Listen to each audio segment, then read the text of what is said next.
Alright, everybody, welcome back to the YouTube page. It's time for day 3 of the Doha recap. Oh, but also... Alright, everybody, welcome back to the YouTube page, and welcome back to another Berlin Marathon. I'm confused. There's too much going on. Hey, so last year I wrote an article where I told Kenenisa Bekele to perhaps maybe retire. I just want to go out on record and say that was a bad article and I should never write anything ever again, because Kenenisa Bekele must have read that article. Him and Josh Sherman's probably took that article, put it on the poster board, put it on the locker. Every day they look at it and be like, this kid in Missouri wants you to retire. Let's prove it to him. And that's the only reason why Kenenisa Bekele came within 2 seconds of the marathon world record in Berlin, on the same course, in the same race that Eliud Kipchoge set it last year. And I didn't really expect him to, because you had heard rumors that the rabbits were expected to go out fast, but the fact that Bekele had to kind of push the rabbits, and the fact that he didn't really have the type of race early on where you're like, okay, this is a world record day. But yeah, that's totally the reason why. It has nothing to do with Bekele having an injury-free training camp for once in his life. Nothing to do with that. So let's go through the splits a little bit, because this is a little bit of a unorthodox race.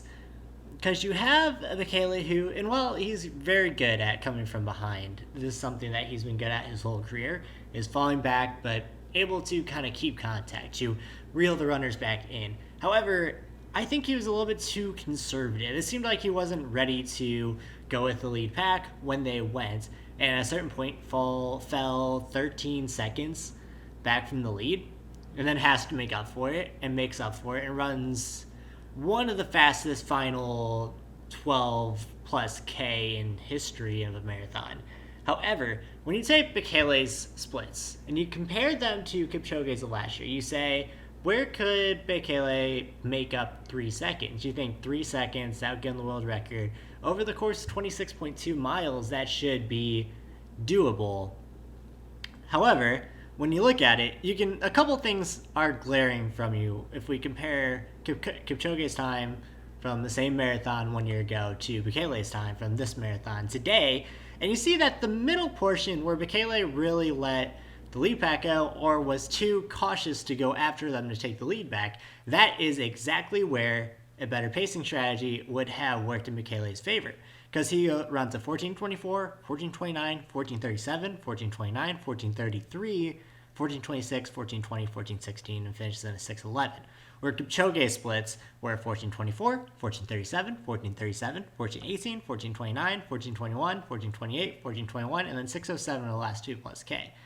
Despite all those being a little more even on Kipchoge's part, he still started off slow, so you have those 2 14:37s early, and then followed immediately by 14:18, but everything's a little bit more even. So where you have it as Bekele is even, I think, what did I say? He's 8 seconds up on Kipchoge through 15K. So for the racing together, Bekele has an 8-second buffer.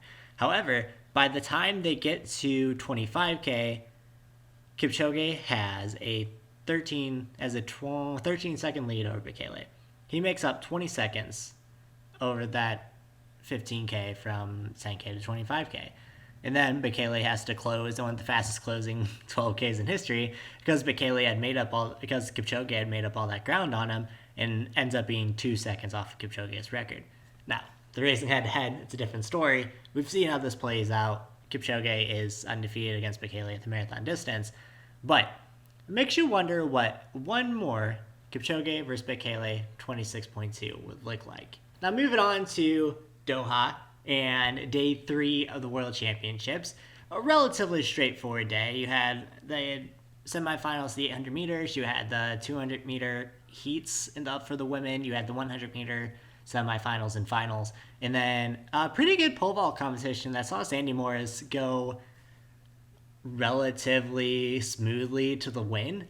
She didn't miss a single mark, and won pretty handedly on the day. So Sandy Morris was just looked fantastic. If you didn't watch the pole vault section of the meet, you need to go back and watch it, because it was a pretty master class of how to vault. We're looking at the groundwork for an American sweep in the 800 meters. So yesterday I talked about how Nigel Amos dropping out of the 100 left the door open for anybody.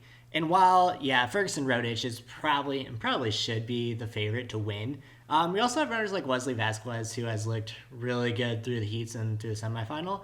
However, Donovan Brazier, Clayton Murphy, Bryce Hoppel have all looked pretty good. Hoppel closed to finish second to get that automatic qualifying spot. Murphy and Brazier all looked really good in their semifinals.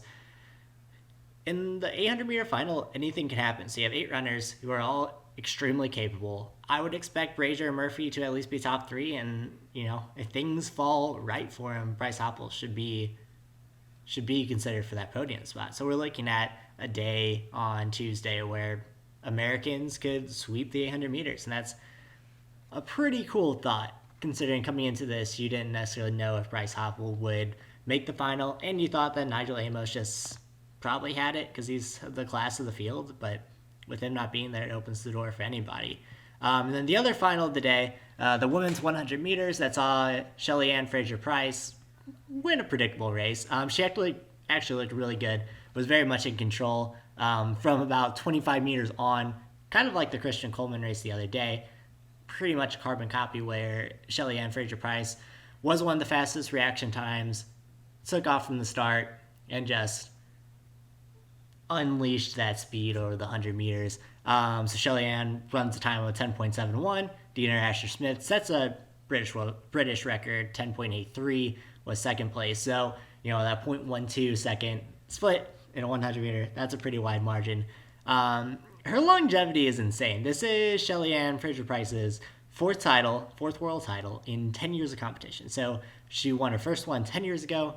She won tonight. After having a kid last year, it's pretty incredible. And when you consider that this is her second fastest time, so tied for her second fastest time overall, and her second fastest time since 2012.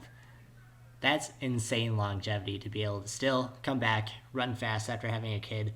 It takes a toll on your body, and a little bit over 1 year later, here she is running well. So that's it for today. That's it for day 3. I'll be back with day 4 tomorrow. If you want to read this in print form, I'll post that below, as well as where you can find me on Twitter and Instagram for more news throughout the day.